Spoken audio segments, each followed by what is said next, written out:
열려서 그래서는 감사합니다. 할렐루야. 시장에는 온갖 과일들이 준비하고 또 들판에는 거위살로 누렇게 물들었습니다. 지름길에 따라 오곡백과를 우리에게 베풀어 주시는 창조주 하나님의 크신 은총, 여러분 모두에게도 충만하시기를 간절히 축원드립니다. 1993년 63세까지 이 세상에 머물면서 우리 문단의 마지막 순수 시인으로 한국을 대표하는 분이 있습니다. 그는 다름 아닌 천상병 선생으로 시와 평면 등을 많이 발표했는데 그의 대표적인 작품 가운데 하나가 귀천이라고 하는 시입니다. 아마 여러분들 다 아시는 시라고 생각이 됩니다만 그 시를 제가 잠시 이 시간 소개해 봅니다. 나는 하늘로 돌아가리라. 새벽빛과 닿으면 쓰러지는 이슬 더불어 손에 손을 잡고 나 하늘로 돌아가리라. 노을빛 함께 단둘이서 빛을 개서 놀다가 구름 손짓하면 나 하늘로 돌아가리라. 아름다운 이 세상 소풍 끝내는 날 가서 아름다웠더라고 말하리라 라고 하는 시입니다. 삶을 긍정적으로 바라보게 하는 참으로 아름다운 시입니다. 그러나 이 천상병 시인의 삶과 그의 시에 얽힌 일화는 우리의 마음을 너무나도 아련하게 합니다. 1930년에 태어난 이 천상병 시인은 6.25 전쟁 때 미국 군인 통역관으로 일을 했습니다. 그리고 서울대 경기학과에서 수학했을 정도로 전도 유망한 청년이었습니다. 그러나 그는 그만 간첩으로 몰려서 혹독한 옥고를 치르게 됩니다. 그의 그런 누명을 벗고 나왔지만은 그 후유증으로 몸과 정신이 망가진 상태였습니다. 그런 그가 추록한 지 몇 년 뒤에 또 한 사람의 오해와 부고로 인해서 절도범으로 몰리게 되었고 그를 본 경찰관은 그의 피폐해진 모습을 보고 정신병원으로 그냥 보내버리고 맙니다. 하루아침에 실종된 그를 친구들이 찾아 헤맸으나 찾지 못했고 결국 거리를 떠돌다가 객사한 것이 아닌가 이렇게 단정을 지어버립니다. 그래서는 동료 시인들에 의해서 그의 유고집이 출간되는 상황이 벌어지기도 합니다. 그러나 그 후에 기적적으로 어린아이처럼 해맑게 웃고 있는 그를 찾게 되었다고 합니다. 그리고 그의 소지품 가운데 약봉지에 무언가 써놓은 것을 보게 되는데 바로 거기에 이 귀천이라고 하는 시가 쓰여져 있었다라고 하는 것이죠. 시인 천상병은 이처럼 억울하고 고통스러운 일을 겪으면서도 귀천이라고 하는 시를 통해서 인생을 소풍처럼 즐겁고 행복한 것으로 그는 해석을 했던 것이죠. 사랑하는 종교성 여러분, 누군가 여러분에게 모든 경비를 지원할 터이니 당신이 가고 싶었던 곳으로 여행을 떠나라 한다면 여러분은 어떻게 하시겠습니까? 바쁜 일이 없고 시간적인 여유가 있다면 그 여행을 떠나지 않겠습니다. 그러나 일단 여행을 떠나면 다시 돌아올 수 없다는 조건이 붙으면 어떻게 하겠습니까? 그래도 여행을 떠나시겠습니다. 아마 모르긴 해도 돌아올 수 없는 여행은 즐거움이 아니라 불안의 연속일 겁니다. 여행이 즐거운 이유 그리고 소풍이 신나는 이유는 돌아올 것을 전제하기 때문입니다. 분명 이 천상병 시인도 자신의 그 고통스러운 인생을 소풍처럼 행복한 것으로 여길 수 있었던 그 까닭은 본향인 하늘나라로 돌아갈 것을 전제하고 그 인생을 살았기 때문이지 않을까 하는 생각을 해보게 됩니다. 우리도 바로 이 시점에서 삶에 대해서 깊은 성찰이 필요합니다. 돌아올 수 없는 여행은 행복할 수 없는 것처럼 하늘나라로 돌아갈 수 없는 인생을 산다면 그 인생은 불안하고 두려워 절대로 기쁘고 행복할 수 없다라고 하는 것을 말합니다. 진정 하나님을 바라보며 살아가는 사람, 이 시인의 시처럼 어떤 환경에 놓이더라도 인생은 소풍처럼 생각하고 행복하게 살아가게 될 줄로 믿습니다. 그러나 반면에 유한한 세상에 놓여서 그만 거기에만 가치를 두고 온통 빠져 살아가는 사람은 불안에서 벗어나지 못하는 불행한 인생을 살 수밖에 없게 될 것입니다. 마치 체인 빠진 자전거처럼 앞으로 나아가지 못하고 만족과 행복이 없는 늘 고달픈 제자리의 인생을 살아가게 될 것입니다. 그러므로 우리 사랑하는 성도 여러분, 우리가 하나님과 이어져 있을 때 내 인생이 안도할 수 있고 기쁘며 행복할 수 있음을 늘 잊지 말며 살아가야 될 줄로 믿습니다. 삶의 방향을 하나님으로 고정하고 살아갈 때 우리는 인생의 길에서 참 만족함을 얻고 기쁨이 행복의 열매를 맺으며 삶의 소망의 삶을 이루어가게 될 줄로 믿습니다. 저는 오늘 이 본문으로 신명기의 말씀을 택했습니다. 그런데 이 신명기의 이 시기는 이스라엘 백성들이 고단한 40년의 광야 생활을 마치고 이 가나안 땅으로 들어가기 직전이었습니다. 이스라엘 백성들의 마음, 그래서 기대가 아주 컸습니다. 그러나 한편 불안 또한 가지고 있었습니다. 가나안에 들어가는 것은 좋은 일이지만 낯선 곳으로 이제 앞으로 어떻게 살아야 할지 또 한편 막막했기 때문입니다. 그러자 하나님은 앞으로의 삶의 방향을 모르는 이 백성들에게 광야를 인도하셨듯이 그들의 삶의 방향을 정하시며 말씀하셨습니다. 그런데 이 같은 신명기의 말씀은 그 당시 이스라엘 백성만을 향한 과거의 말씀으로 끝나지 않습니다. 불확실한 미래 앞에서 때로는 걱정하며 근심하며 삶의 방향을 정하지 못하는 바로 이 시대, 저와 여러분 모두에게 주시는 너무나도 귀한 말씀이기 때문입니다. 오늘 모세는 이스라엘 백성들에게 너무나도 중요한 말씀 하나를 먼저 전합니다. 오늘 본문 1절의 말씀입니다. 제가 쉬운 세번역으로 다시 읽어드립니다. 나는 당신들에게 당신들이 받을 수 있는 모든 복과 저주를 다 말하였습니다. 이 모든 일이 다 이루어져서 당신들이 주 당신들의 하나님이 쫓아내신 모든 나라에 흩어져 사는 동안에 당신들의 마음에 이 일들이 생각나거든. 이렇게 모세가 말합니다. 이는 무슨 말씀입니까? 모세는 이스라엘 백성들과 무려 40년이라고 하는 험한 광야의 길을 나서면서 누차 그들에게 당부한 말씀이 있었습니다. 그것은 다름이 아니라 하나님의 말씀에 순종하면 평탄할 것이요 그렇지 않으면 너무나도 힘든 고난에 처할 것이다 라고 하는 당부였습니다.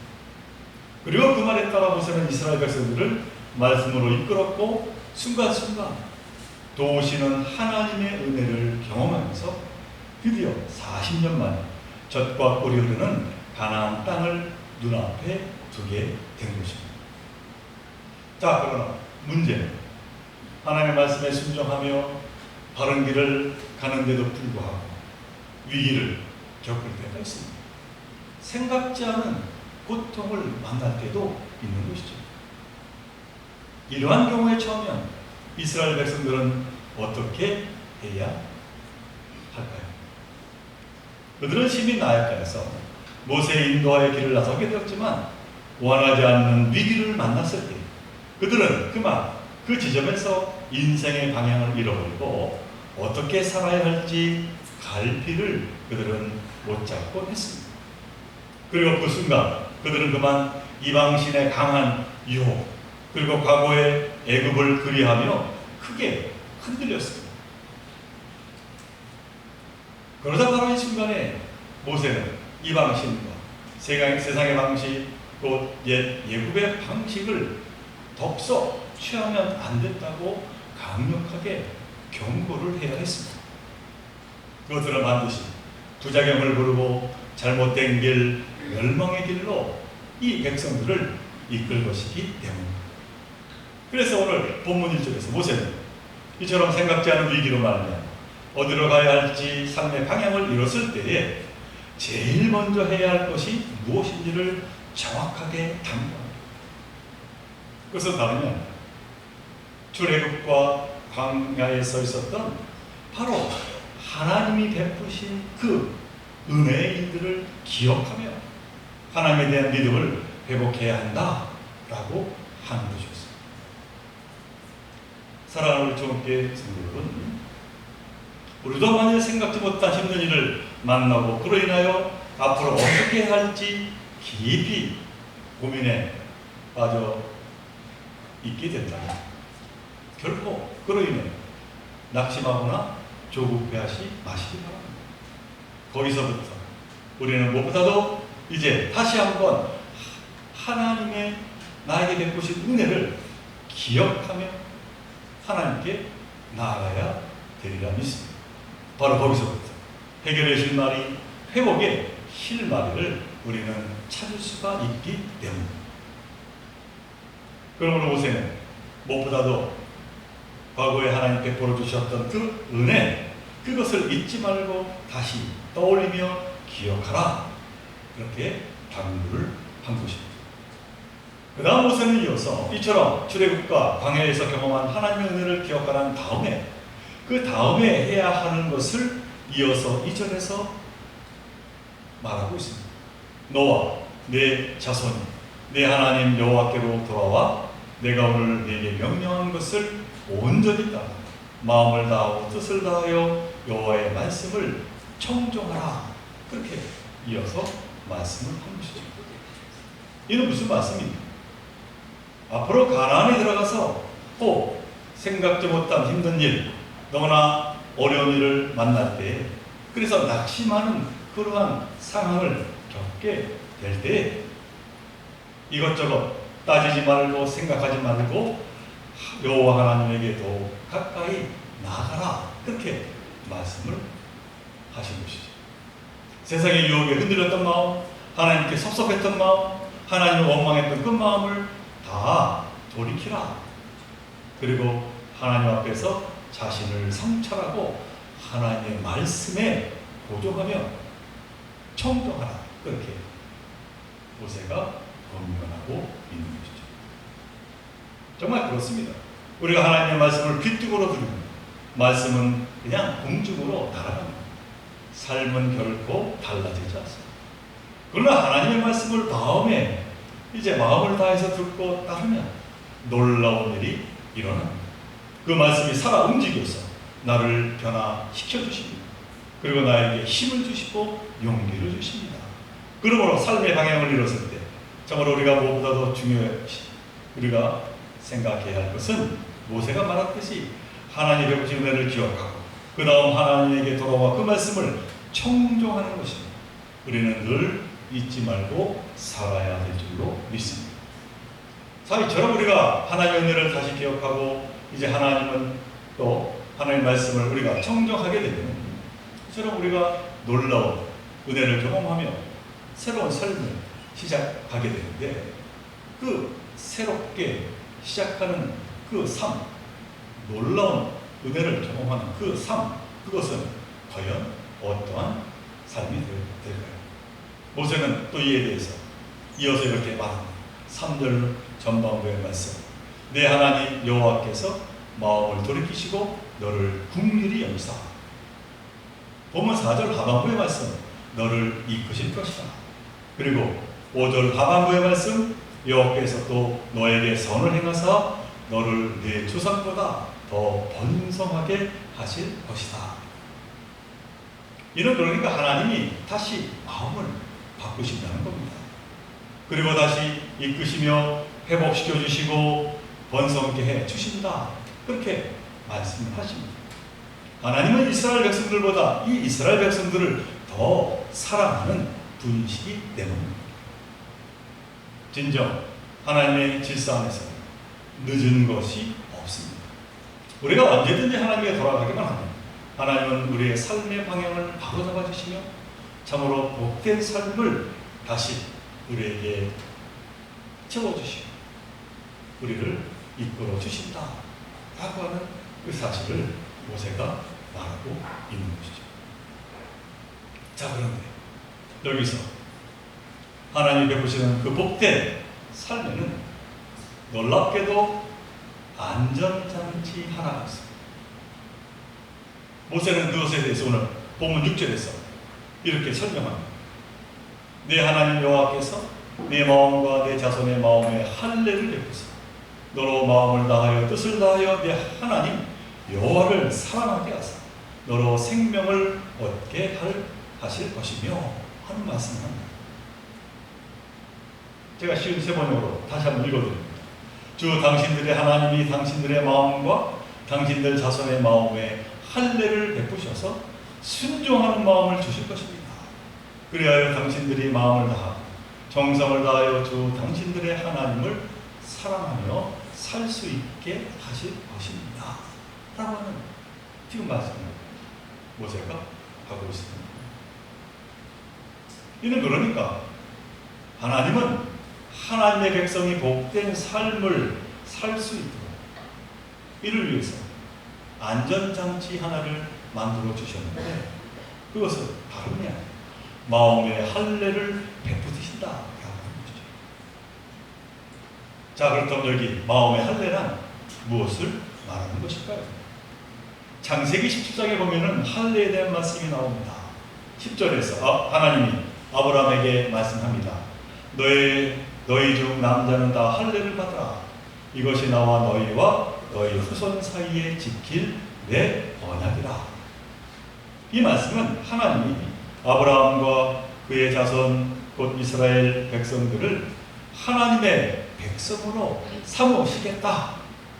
그 언약의 징표로 육신의 거룩한 예식을 베풀어 흔적을 남기시겠다 라고 하는 것이 할례입니다. 그래서는 언제나 그 예식의 흔적을 보면서 하나님의 은혜를 늘 기억하고 내가 하나님의 백성임을 되새기게 그렇게 해 주시겠다 라고 하는 것이죠. 자, 그렇다면 육신에 베푼 할례와 다르게 이 마음의 할례란 무엇을 말하는 것일까요? 이 마음의 할례란 말 그대로 거룩한 예식을 육신에 베풀듯 마음에 새기신 거룩한 흔적이라는 것이죠. 곧 너는 내 사랑하는 백성이다 라고 하는 그 흔적을 이제 마음에 새기신다 라고 하는 것이죠. 이 얼마나 큰 은총이 아닐 수가 없는 것이죠. 사랑하는 우리 종교 성도들, 제가 오늘 서두에서 말씀드렸습니다만 우리가 생각지 않은 어려움을 만났을 때, 참으로 힘든 일을 겪을 때 이를 스스로 이기기에는 우리는 너무나도 나약한 존재가 아닐 수 없습니다. 그래서 우리는 그만 세상의 유혹에 현혹되기도 하고 악의 포로가 되어서 결국 낙심하거나 절망에 빠지게 되는 것이죠. 그런데 바로 그때 그런 우리의 나약한 마음에 새겨져 있는 이 마음의 할례가 작동하기 시작한다는 것입니다. 그래서 하나님이 과거에 베푸신 은혜를 기억하게 하고 하나님의 놀라운 능력을 다시 한번 떠올리게 하고 더 나아가 이 모든 것을 능히 이길 수 있는 하나님의 백성이여 자녀가 바로 나임을 깨닫게 해 주신다는 것이죠. 그래서 잠시 흔들렸던 삶의 방향을 바로 잡게 하신다는 겁니다. 그 결과 우리는 이 세상에서 참으로 복된 삶을 살아가게 된다 라고 하는 것을 모세가 지금 말씀하고 있는 것이죠. 사랑하는 종교들 여러분, 하나님 주님, 저와 여러분을 자녀 삼아주시고 그 증표를 우리 마음에 이처럼 거룩한 마음의 할례를 베풀어 주셨습니다. 그 덕에 우리는 순간순간 때로는 흔들리고 잘못된 길로 나설 때도 있지만, 그러나 하나님을 향한 믿음을 다시 확고하게 세워갈 수 있는 놀라운 성령의 역사가 이루어지게 된다는 것입니다. 그래서는 그 같은 확고한 믿음이 나를 붙잡고 주장하며 그로 인하여 나약한 나의 마음에 참된 평안을 세우게 된다는 것이죠.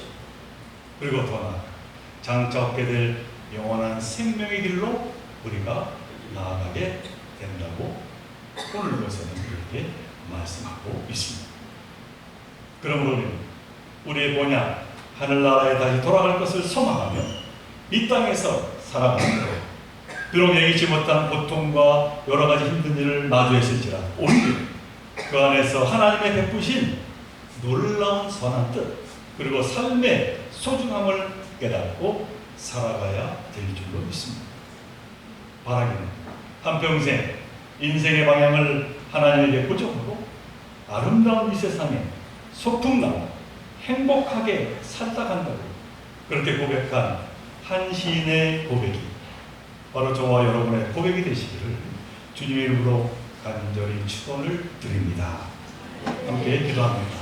사랑하는 하나님, 부족한 저희를 자녀 삼아주시고 마음의 할례를 베풀어 주셨음을 참으로 감사를 드립니다.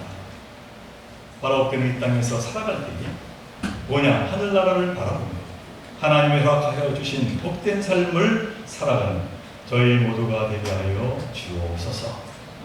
날마다 성령 충만함을 허락하여 주셔서 능히 그 모든 어려움을 이기는 저희들 되게 하시고 오히려 그 가운데 하나님께 감사와 찬양 올려드리며 그 놀라운 하나님의 사랑을 전하며 살아가는 저희들 모두가 되게 하여 주옵소서. 이 모든 것 간절히 바라볼 때가 우리 생명 되시는 예수의 이름으로 기도드리옵나이다.